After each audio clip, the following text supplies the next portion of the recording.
Hey everyone, back to you into today's video. We're going to do the CFS 6 months look ahead today, having a look at all the charts for the next 6 months from the CFS V2 model from the United States. This is going to take us from October through to March, so throughout the whole of the winter period now being covered by the CFS 6 months look ahead. Before I get on with that, just want to say about the ads. There's links to articles sitting underneath the web video here on my homepage at gatswebbies.com and on many of the other pages as well. Have a look through the widgets. If there's any articles that you're interested in, just click through. When you finish up the website, of course, you'll be able to go off and read the article. You'll be able to support gatswebbies.com at the same time. There's also green keyword ads on some of the pages. If you roll your cursor over green keywords, they'll display ads. Please click through the word. You go to the advertiser's website and you'll be able to support gatswebbies.com at the same time. Thanks so much for getting involved and helping to support the website. And just to say that in a few weeks' time, Gaz Shop will be reopening for Christmas. So if you've got any Christmas shopping to do at Amazon, hold on until the very start of November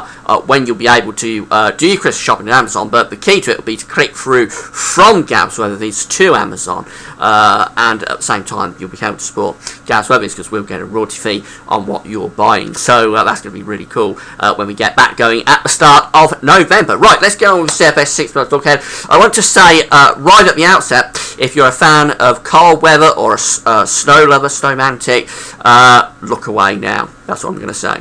But here we are for October. This is the 700 millibar height anomaly chart for October.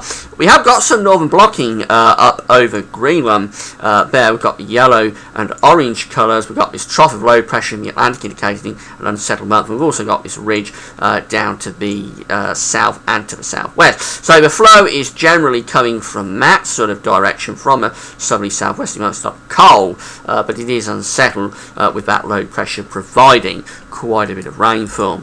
Let's go through to November, and this is the 700 millibar height anomaly flow chart for November. Been a very consistent signal from the CFS model. If this comes off, it's going to be really impressive for the CFS D2. This has been a really consistent signal for several months now, but we get this trough of low pressure around Greenland and Iceland. We get this ridge through the central part of the Atlantic. We're strengthening the jet stream here, bringing quite a strong jet stream across the Atlantic right the way through the country. That's going to be a very unsettled signal with lots of areas of low pressure, bringing wet weather to many parts of the country. Pretty mild signal as well. Could be stormy at times. That's a very deep trough that's sitting there around Iceland. So you'll expect gale force winds to be blasting through at times with that trough of low pressure. We'll have a look at the corresponding temperature and precipitation charts that go with these 700 millibar heights in a moment. Now for December, here we go again. We've got that trough of low pressure, but below average height sitting there to the north of the country, to the northwest, a little bit further southwards, but it's not in a position really to be producing cold weather. We've got the ridge out in the Atlantic again, so the jet stream again is coming through across the Atlantic into the British Isles, something like that. That's another very unsettled looking signal, be wet and windy. The flow is Atlantic driven, so it's going to be pretty mild. There's no real blocking to feed cold air into that trough of low pressure. I'm afraid it just goes on as we move through into January. We've got the trough of low pressure again with the below average height sitting there to the west and to the northwest of the country.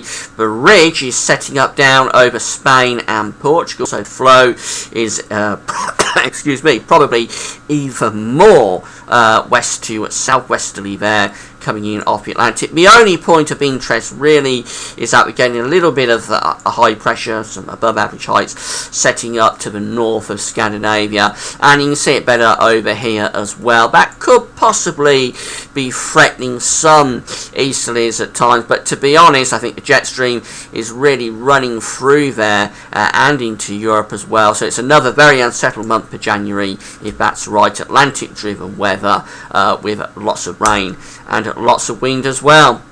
And I'm afraid, as I said at the outset, if you're a cold lover, look away now. I'm afraid it goes on as we move through into February. We've still got that deep trough of low pressure to the north of Scotland. Still got this ridge in the Atlantic feeding in towards Spain and Portugal. So the North Atlantic Oscillation is in a very positive mode here, bringing the jet stream through across the Atlantic again into Europe, right through the British Isles. Another unsettled month with that would be mild Atlantic driven westerlies, but also very wet and possibly quite stormy at times. Notice that ridging, the hint of a ridging to North Scandinavia is gone, so any chance of getting a little bit of cold weather in January is the doors quickly firmly bolted on it by the time we get through to February. That's about as positive North Atlantic oscillation as you will see. And then finally, moving through to March, ending this appalling and dreadful update for cold lovers. Here we go. Again, we've got the below average heights there set up around Iceland. The ridge is in the central part of the Atlantic and going to Spain and Portugal again. This time it's a little bit further north, so the jet stream is probably running to the north of the country. If anything, actually the south could be a little bit drier, but overall it's still a very mild Atlantic driven pattern there, with the trough to the north, the ridge in the Atlantic, strong westerlies coming in. Yes, it's not as wet, but it's still the same basic setup that we see throughout all 6 of these updates. It's hard to believe that we could have 6 months on the trot that are all very similar in terms of the pattern that the CFS is predicting, but I have to call it, as I said, as the charts are coming up for this month, that is what they are showing. Whether they're right or wrong, we're going to have to wait and see, but that is what they're showing, and all months really have the same basic pattern, which is a strong jet stream, low pressure to the north, high pressure to the west and southwest, and yeah, we're bringing in westerlies, so it's unsettled, mild, wet and windy. Now have a look at the precipitation anomalies that go with this update. Here we are for October, first of all, a milder than average month being predicted through most of Europe, very, very mild through the central parts of Europe. I think that could be a bit overdone. I think certainly the north and northeast is going to be coming out quite a bit colder than this through October, so it does tell you, but even at the start, the CFS may be overdoing the mild weather that it's seeing. Really, I don't think October is going to be as mild as this through Scandinavia and northeast Europe. The British Isles, it's milder than average in the south, near normal further north. Go through to November, and well, it's seeing a very mild month there through most of Europe, British Isles included, and that's fair enough with the trough of low pressure being so deep off the Atlantic. We're bringing in a westerly flow, so we're limiting frost and snowfall potential most definitely. Get through to December, British Isles is near normal, but most of Europe, or certainly northern Europe, is coming out milder than average. Again, it's a very Atlantic driven month, so you would expect that, and I would expect as we get close to that, if the pattern was to come off, that the British Isles would be coming out with another warmer than average month. Get through to January, and we've got a little bit of blue here across Scandinavia. That's just because we've got that ridge, the high pressure sitting to the north of Scandinavia. Remember, January is the one month that could hold a little bit of interest on these dreadful charts for snowmantics. Yeah, we've got some colder air there for Scandinavia. British Isles, most of northwestern Europe, is mild or very mild, really, but with the high pressure just to the north of Scandinavia, we could be threatening some easterly flows at times. Whole of Europe really turns mild as we get through to February. Sorry, I'm trying not to laugh. And going through to March, well, it's same story really. Most of Europe is mild. Out to west, it's a little bit nearer to north, but again, on the pattern it's seeing, and of course this is a very long time away, so don't take this seriously at all as you get through to 6 months, but on the pattern it's seeing, I would suspect March would be coming out milder than average as well. And if you have a look at how the precipitation anomalies correspond with this, we can see that most of northern and western Europe having a wet October. I think that's pretty good. It is going to be a wetter than average month in many parts of northern and western Europe this October. November coming out wetter than average through the British Isles and most of northern and western Europe again, and Maddie's fair enough again because we've got a strong jet stream blowing with that very deep trough out to the northwest of the country. December coming out wetter than average here across many parts of northern and western Europe. Notice Norway is a little bit drier, so that's just indicating that it could be a little bit of ridging taking place perhaps up there, but really it's another very mild Atlantic driven westerly month. Spain and Portugal coming out dry on average as well, indicating that the Azores high is ridging in down to the southwest. Going through to January, this is when we do get somewhat colder than average anomalies setting up across parts of Scandinavia, and there's the evidence that we've got that ridging there up to the north of Scandinavia, so we're probably setting up some sort of area of high pressure around here. The problem we've got is that we've also got an area of high pressure down here, Spain and Portugal, and the jet stream is coming through between high pressure, something like that. It may be ever so slightly to the south of the country on January, so that could excuse me, that could just about allow somewhat colder air to move in from the northeast, perhaps. But I'm clutching at straws really trying to come up with something for you if you want cold weather, because there's not a lot to go on, and overall January is still looking like generally a mild Atlantic driven month on these charts.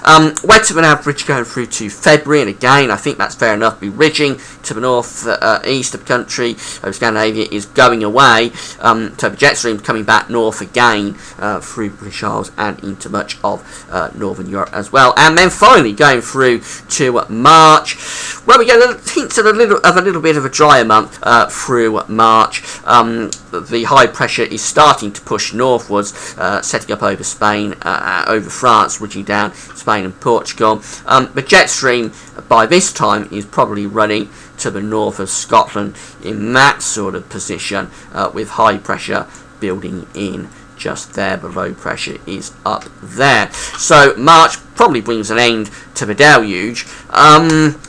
And it would be a deluge on these charts. We would be looking at very wet months from now through to February. I think all months will be coming out wetter than average.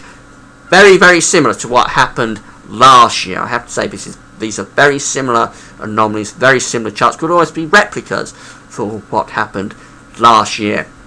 Last winter, I should say, from say October 2013 to February 2014, then drying out, going through to March as the high pressure begins to ridge up from the Azores into the south of the country. But overall, about as bad as it gets, it has to be said. If you want cold weather this winter, you're not going to see an update as bad as that, really.